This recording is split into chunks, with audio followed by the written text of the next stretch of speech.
Hey YouTube! Oh my goodness, this one can be controversial because everybody's got an opinion on crates.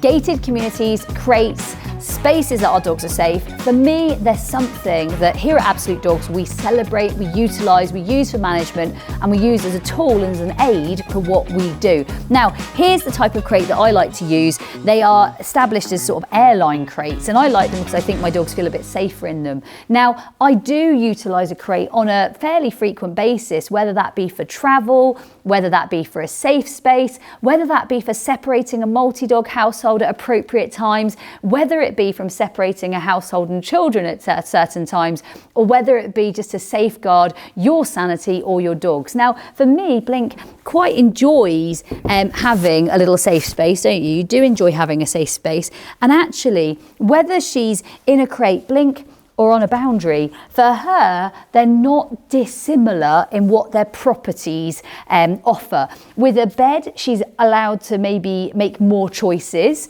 With a crate, she makes slightly less choices because Blink, I make some of these choices for her. Now, for my dogs, closing the door should not be a big punishment or a big sort of stretched or stressed out time. Actually, it's just another opportunity to get some food through the side, and it's something that my dogs learn at any point when they come to me and my household. They would learn it whether they be puppies or whether they be adult dogs, rescue dogs, rehome dogs, dogs that are troubled, naughty but nice dogs. For me, it's a cool thing to teach. Now, when I open my crate, what I like to see, and I don't know if you saw me doing that, is kind of the fact that she doesn't bolt out of the crate. I think that's quite important. And again, this could be a room in your house, this could be a puppy pen, this could be an X pen, this could be anything that you want to utilise. I want to see that my dog is safe at certain points. And that might be I'm going out of the house, so I want to give her a secure space. It could be because I've got visitors coming into the house and I want to give her a secure space.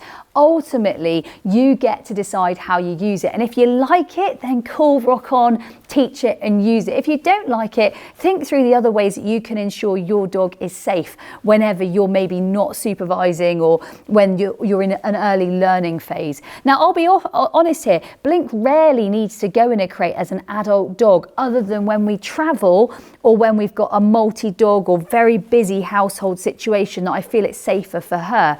At the same time, as a younger dog, absolutely, hell yeah, she went in a crate at times because she certainly had some separation struggles. She certainly had some excitement and over-arousal moments, and she loved everybody that came into the environment and came into the scenario. Now, let me explain gated communities to you as well, because gated communities, again, Blink, whether it's Blink, you can come here, whether it's a boundary, whether it's a crate, whether it's a stair gate, or whether it's a door that you close in your household, there's lots of opportunities for gated communities. They've helped me so much with my dogs and doorways. They've helped me so much with visitors. They've helped me so much with having lots of people around or accessing sort of the house. I think it's something that just enables you as a dog owner to empower yourself and facilitate good dog ownership. Lots of people would call this management and not training. For me, management is training because you're not allowing poor rehearsal to happen. So let me give you an example here. Let's say someone's coming to the door and I know she might go crazy. Blink, I'm going to hop her in there. I'm going to deliver a little bit of her dinner. I'm going to close that crate. I'm going to go and see who's arrived at the door. I'm going to greet them. I'm going to decide when it's appropriate for Blink to greet them. And I'm also going to decide when it's appropriate for Blink to actually be back out. Blink, Blink, onto her boundary. She considers this all a good deal, by the way, because she is getting fed part of her dinner the whole way along. I consider when she's going to greet and meet our visitors, not her. So I don't get this crazy whirlwind of a house. I don't get this complete chaos when people come in. Actually, what I have is cool, calm, collected. Her bucket's less full, my bucket's less full, and probably my visitor's bucket is less full too. So actually, this makes a massive, massive, massive difference when we consider how we might work the crate strategies. Now, An important thing to know is that you should be topping up your crate. So even though Blink likes a crate and likes her crate training, her boundary training and her gated community, stair gates or puppy pens or whatever else I might utilise having a multi-dog household, Blink, hop in there, good girl. I'm still going to reward and I'm going to feed these as I go, because I think this is really important to maintain a really happy, harmonious household. I think it's important. Now, second one, I think that is very, very key here and very, very good to consider. Now, this wasn't a struggle that Blink had, but I've certainly worked with dogs that have had this struggle, and I've had my own dogs with this struggle, and that is barking, yelling, whining, stressing, or pacing in a crate. And I'm going to give you a few of my strategies. Now, one of my strategies involves me putting my food on the floor, so that's what I'm going to do right now. One day I'm going to get a bowl. And what I would say, I ditched the bowl, that's the problem. One thing, you guys who know me well, you're going to know what I'm talking about.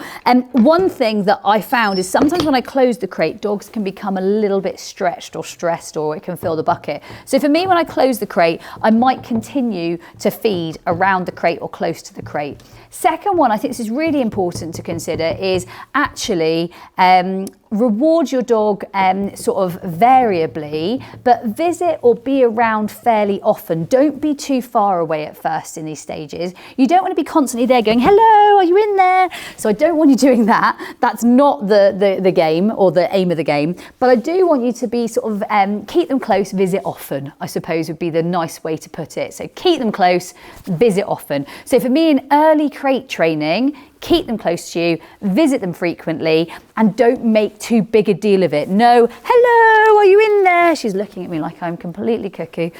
Yeah, I possibly am. And so for me, the important thing here is that you build a level of tolerance, but you don't make it stressful or stretching. And actually, some dogs will bark even when you close the crate. For me, to prevent that, I'll actually try to make a level of desensitize that as a thing. And you've just made it a little bit punishing for your dog. You don't want it to be a punishment. I think that's really, really important.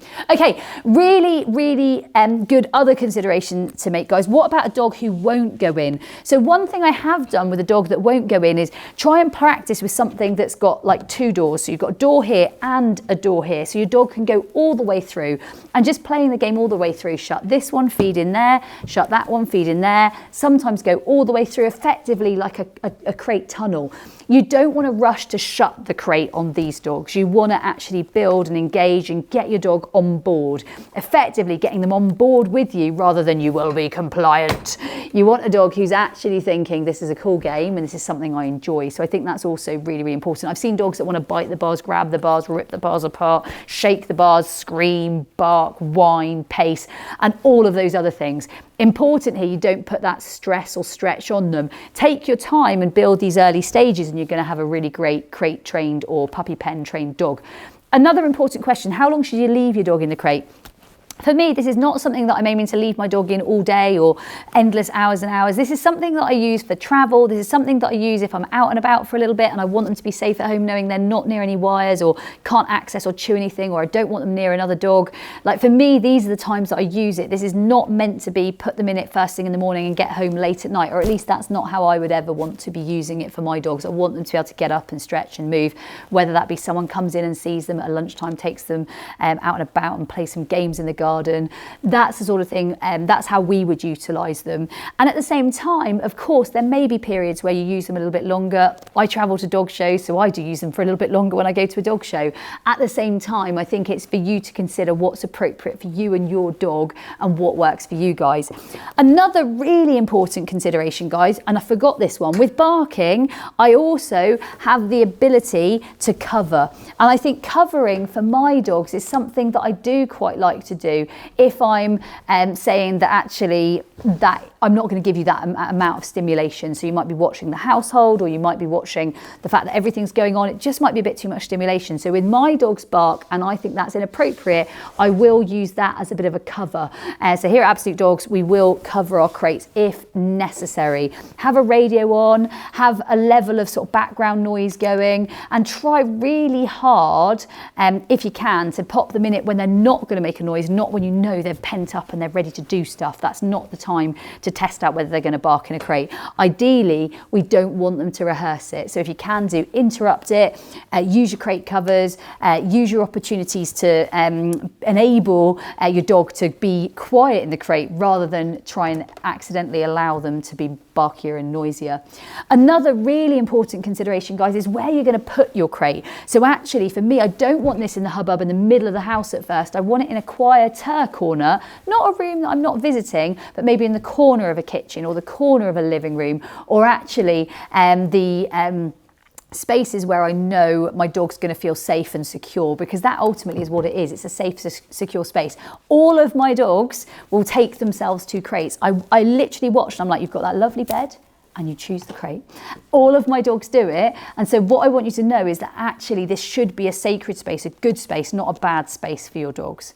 Last one, guys, some tips for training your crate. Ultimately, make it fun for your dog. Blink, get it. So for me, what I want to see, nice, is that she actively, get it, wants to get back in there. You can see she knows that that is a cool space to be. Get it. She considers whether she'll get the food from just being here, but then she's straight back in there.